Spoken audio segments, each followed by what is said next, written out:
Welcome back in fans. स्वागत है आप सभी का ब्लिच के एक और नए पार्ट में। अगर आप लोगों ने अभी तक इसके पिछले पार्ट को नहीं देखा है तो उसका लिंक आपको डिस्क्रिप्शन बॉक्स में मिल जाएगा, तो याद से उसे देख लेना, नहीं तो ये पार्ट कुछ भी समझ में नहीं आएगा। और अगर आप लोग मेरे चैनल पर नए हैं तो मेरे चैनल को सब्सक्राइब करके वीडियो को लाइक करना मत भूलना, ताकि आप सभी का सपोर्ट मुझे मिलता रहे। तो खैर देरी ना करते हुए शुरू करते हैं आज के इस वीडियो को। और अब इचिदा जो इस लड़की से लड़ते हुए थोड़ा बहुत घायल हो चुका था और इचिदा को कमजोर पड़ता हुआ देख पैसे सोचता है कि आखिर वो कितना अनलकी है जो सबसे कमजोर वाले के पास ही आया और उससे इचिदा की मदद करना चाहिए, लेकिन वो ये नहीं कर सकता क्योंकि वो इचिदा से भी कमजोर है। तो वो यहाँ रहकर सिर्फ एक ही काम कर सकता है जो कि है थड़कीबाजी, लेकिन उसकी थड़कीबाजी इतनी दूर से काम नहीं कर रही थी, तो वो उसे और बेहतर से करने के लिए आगे जाने लगता है और पैसे को आता हुआ ये लड़की देख लेती है जो सीधे उसके ऊपर अटैक कर देती है। लेकिन ऐन मौके पर इचिदा ने उसे बचा लिया था। तुम यहाँ पर क्या कर रहे हो? अरे तुम इचिदा उरुयू हो ना? हाँ, तुम्हें मेरा नाम याद है। और इचिदा को ऐसे मुस्कुराता हुआ देख पैसे सोचता है, अरे ये मुस्कान, कहीं इस बंदे को मुझसे प्यार तो नहीं? ओए इचिदा, क्या तुम्हें मुझसे प्यार है? अरे पागल हो गया क्या? ये क्या बेहुदा की बात कर रहा है? इसके बाद ये दोनों आपस में ही बहस करने लगते हैं, जिससे ये अलंकार काफी ज्यादा बोर हो चुकी थी जो सीधे उनके ऊपर अटैक कर देती है। और इचिदा ने फिर से पैसे को इस अटैक से बचा लिया था, जो देखकर ये लड़की इचिदा से बोलती है कि क्या वो बंदा इचिदा का दोस्त है जो बार बार उसे बचा रहा है? तो इचिदा इस पे साफ तौर से कह देता है कि पैसे उसका दोस्त नहीं है, वो तो बस एक होलो है। ये सुनकर पैसे को सदमा पहुंच जाता है क्योंकि वो तो इचिदा को अपना दोस्त समझ रहा था और इचिदा ने तो उसका नाम भी याद रखा था, लेकिन अब इचिदा ने अपनी दोस्ती तोड़ दी, जो जानकर पैसे को बहुत बुरा लगता है।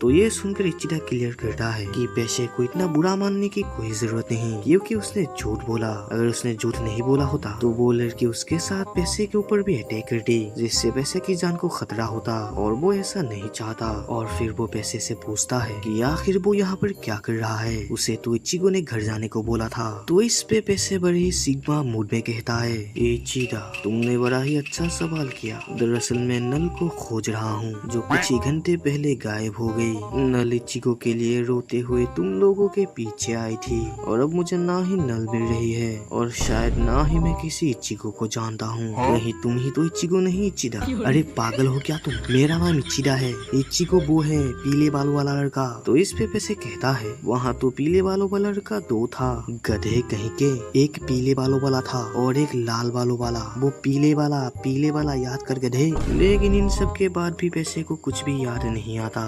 एक नंबर का बेवकूफ और भुलक्कर है ये बंदा। और तभी ये लड़की अचानक से साइड से इनके ऊपर अटैक कर देती है, जिससे ये दोनों बच तो जाते हैं, लेकिन इस बार पैसे इस लड़की से लड़ने का डिसाइड कर लेता है, जो देखकर इचिदा उसे ऐसे करने के लिए मना करता है। लेकिन पैसे कांपते हुए उसे थम्स अप दिखाता है और उससे कहता है कि इचिदा इसके बारे में चिंता ना करे, उसके पास एक स्पेशल एबिलिटी है जो कि एक खास लिक्विड है, और ये लिक्विड जिसके ऊपर भी गिरे वो चीज खुद ब खुद फिसली हुई बन जाती है। और तभी ये लड़की पैसे के ऊपर अटैक कर देती है, जिस पे पैसे अपना सीक्रेट लिक्विड को इस्तेमाल करता है और फिर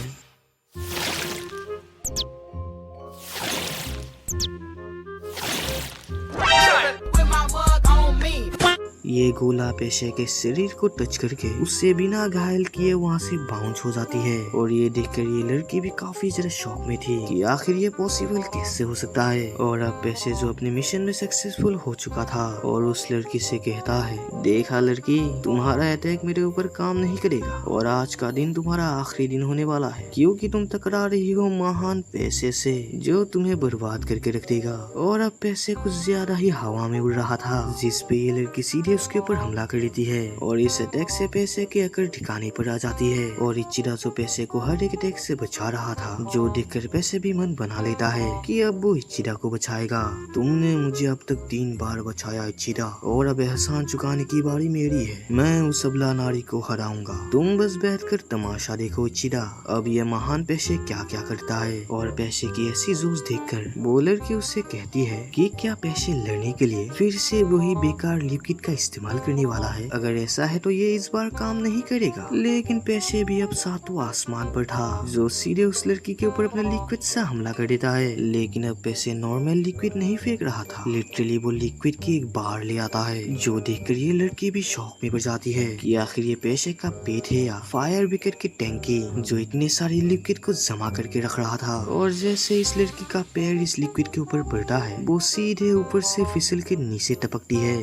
देखा अबला नारी, मैं अपने लिक्विड को अनलिमिटेड यूज कर सकता हूँ और मुझे कम समझने का यही नतीजा है। और हाँ, मेरे इस सुपर सुपर सुपर अटैक का नाम भी सुन लो। तो इस अनलिमिटेड अटैक का नाम है इन्फिनिटी सिल्क, और इस नाम को दुआओं में याद रखना। और ये बोलकर पैसे उस लड़की के ऊपर हंसने लगता है, जो उस लड़की को थोड़ा सा भी बर्दाश्त नहीं होता, क्योंकि अब उसकी बेइज्जती हो रही थी। जिससे गुस्से में आके अपनी जान पकड़ो गोलोंद्रीना को रिलीज कर देती है, जिससे उसका शरीर एक रोबोटिक बटरफ्लाई में बदल जाती है। और अब वो अपना इंट्रोडक्शन देती है कि वो अलंकार नंबर 105 है, सीरो से सांदारुइसी। सीरो से सांदारुइसी। वाह, क्या बोलूं मैं, क्या नाम है। अरे ऐसे नाम मिलते कहाँ से यार, जो जुबान पे आते ही नहीं। खैर छोड़ो, ये लड़की जो अपने रिलीज फ्रॉम में इन दोनों के ऊपर हमला कर देती है, जिस पे ये दोनों अपनी जान बचा के भागने लगते हैं। और इस लड़की की जो पंख है वो लिटरली एक ब्लेड का काम करती है, जो आसानी से इन पिलर्स को छेड़ते हुए इन दोनों के ऊपर हमला कर रही थी। और अब ये सब देखकर इचिरा समझ चुका था कि अब उनके भागने का कोई भी फायदा नहीं। ये लड़की अब पहले से 10 गुना ज्यादा ताकतवर हो गई। तो इचिरा पैसे को यहाँ से चले जाने को बोलता है, क्योंकि यहाँ पर बहुत खतरा है और आगे की लड़ाई इचिरा खुद लड़ेगा। लेकिन पैसे ऐसा करने के लिए मना कर देता है, जो इचिरा के साथ मिलकर लड़ना चाहता था। और इचिरा जो पैसे की एक नहीं सुनता, जो सीधे यहाँ से ऊपर चला जाता है और इचिरा को यहाँ से जाता हुआ देख ये लड़की उसके पीछे जाने लगती है। तो ये देखकर इचिरा सीधे अपने एरो से उस लड़की के ऊपर हमला कर देता है, लेकिन उसके एरोस उस लड़की के पंख पे लगकर ही बाउंस हो जाते हैं, जो देखकर इचिरा समझ जाता है कि उस लड़की के पंख इतने जरा तेज हैं कि उससे एक वाइब्रेशन पैदा हो रही है और उसकी वजह से ही उसके एरोस बाउंस हो रही है। और उस वाइब्रेशन की आवाज वो साफ तौर से सुन सकता है, जो इस बात का सबूत है। और इचिरा को ऐसे कमजोर पड़ता हुआ देख ये लड़की उसे ट्रोल करने लगती है। लेकिन तभी अचानक से इचिरा उसके पीछे आ गया था, जो सीधे उसके ऊपर हमला कर देता है। लेकिन इस बार भी सेम वैसा ही होता है, इचिरा का अटैक फेल हो जाता है। और तभी यहाँ पर पैसे फिर से आ जाता है, जो लड़ाई में इचिरा की मदद करना चाहता था। लेकिन इचिरा जो सीधे उसे यहाँ से जाने को बोलता है, क्योंकि पैसे इस लड़की से नहीं लड़ पाएगा। लेकिन पैसे जो इचिरा की एक नहीं सुनता, जो सीधे उस लड़की को उसके साथ 1v1 बैटल करने के लिए चैलेंज कर देता है। और ये लड़की भी उसके चैलेंज को एक्सेप्ट कर लेती है और उसके ऊपर हमला कर देती है। और इस लड़की की अटैक काफी ज्यादा फास्ट था, जिससे पैसे नहीं बच पाता। लेकिन उसे टाइम रहते इचिरा ने फिर से बचा लिया, जो देखकर पैसे काफी ज्यादा गुस्सा हो जाता है, क्योंकि इस बार पैसे इचिरा को बचाने आया था, लेकिन उसका उल्टा ही हो गया। और इचिरा जो बार बार उसे यहाँ से जाने को बोल रहा था, लेकिन पैसे इसके लिए नहीं मानता। और इन दोनों की बकवास से लड़की भी काफी ज्यादा बोर हो गई थी, जो फिर से इनके ऊपर हमला करने लगती है। और तभी इचिरा के दिमाग में एक धांसू आइडिया आता है, जो सीधे पैसे को अपने इन्फिनिटी सिल्क अटैक का इस्तेमाल करने को बोलता है। लेकिन पैसे जो अपने खुद के अटैक का नाम ही भूल गया था। क्या तुमने क्या बोला? इन्फिनिटी क्या? अबे गधे, इन्फिनिटी सिल्क, तुम्हारा वो अजीब लिक्विड अटैक, तुमने ही तो उसका नाम रखा था ना, उसका इस्तेमाल करो। और ये सुनकर ही पैसे को याद आता है कि इचिरा तो उसके ही अटैक के बारे में बात कर रहा था। और अब पैसे फिर से सातवां आसमान पर पहुंच चुका था, क्योंकि उसे लगता है कि इचिरा उससे मदद की भीख मांग रहा है। अरे अरे, ये आजकल के बच्चे भी ना खुद से कुछ भी नहीं कर पाते। अब लगता है मुझे ही कुछ करना होगा। तो ये लो मेरी इन्फिनिटी सिल्क।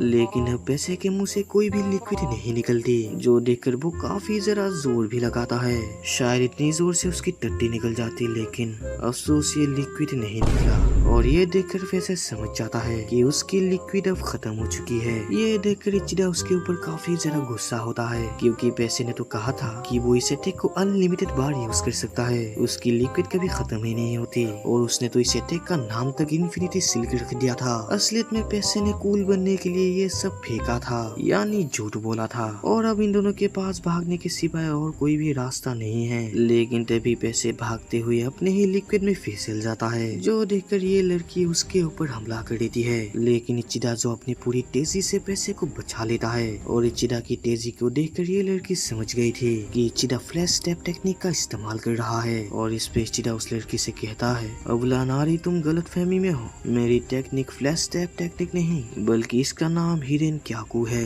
लेकिन इससे इस लड़की को कोई फर्क नहीं पड़ता, जो सीधे उसके ऊपर अपने पंखों से हमला कर देती है। लेकिन इचिदा फिर से अपनी तेजी से इस अटैक से बच गया था और इचिदा को अचानक से इतना इम्प्रूव होता हुआ देख ये लड़की भी थोड़ा बहुत खुश होती है, क्योंकि अब उसे इस लड़ाई में मजा आएगा। और अब पैसे भी इस बात को समझ रहा था कि इचिदा पहले बिल्कुल सही कह रहा था कि पैसे उसके लिए सिर्फ एक बोझ ही है। अगर वो यहाँ नहीं होता तो शायद इचिदा कब का इस लड़की को हरा चुका होता। लेकिन वो भी क्या करे, पैसे चाहता था कि वो इचिदा की मदद करे। तो इस पे पैसे इचिदा से रोते हुए बोलता है कि इचिदा पैसे को एक मोहरे की तरह इस्तेमाल करे, जो उसे आगे धकेल के एक ओपनिंग का चांस ले। और अगर गलती से पैसे मर गया तो इचिदा उसके लाश को यही छोड़े, यही उसकी आखिरी ख्वाहिश है। और इचिदा जो इस बात पर एक सेकंड भी नहीं सोचता, जो पैसे को नीचे फेंक के अपने एरो को उसके मेन पॉइंट पर शूट कर देता है और उसे लड़ाई से दूर भेज देता है, क्योंकि अब उसे इस लड़ाई को अकेले लड़ना है। और जब वो अकेले रहेगा तभी वो इस लड़ाई में फुल फोकस कर पाएगा।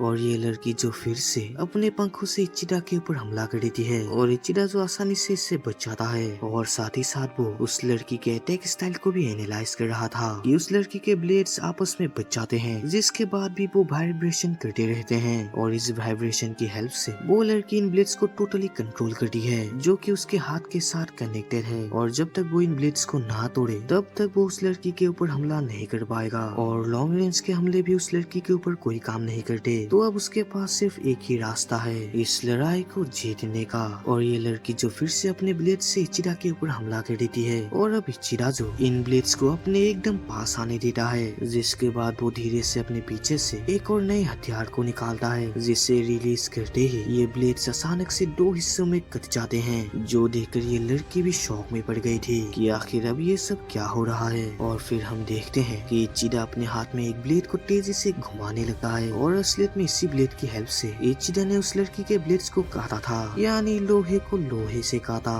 और अब इचिदा को ऐसे रूप में देखकर ये लड़की भी काफी ज्यादा सीरियस हो गई थी। और अब इचिदा जो अपने फुल पोटेंशियल में लड़ने के लिए रेडी होता है। तो ब्लीच का ये कमाल का पार्ट यहीं पर खत्म होता है। बाय द वे, अगर आप लोगों को ये पार्ट पसंद आया तो प्लीज वीडियो को एक लाइक कर देना और कमेंट में अपना रिव्यू जरूर बताना और चैनल को सब्सक्राइब करना तो भूलना ही मत। मिलते हैं अगले और नए वीडियो में, तब तक के लिए बाय।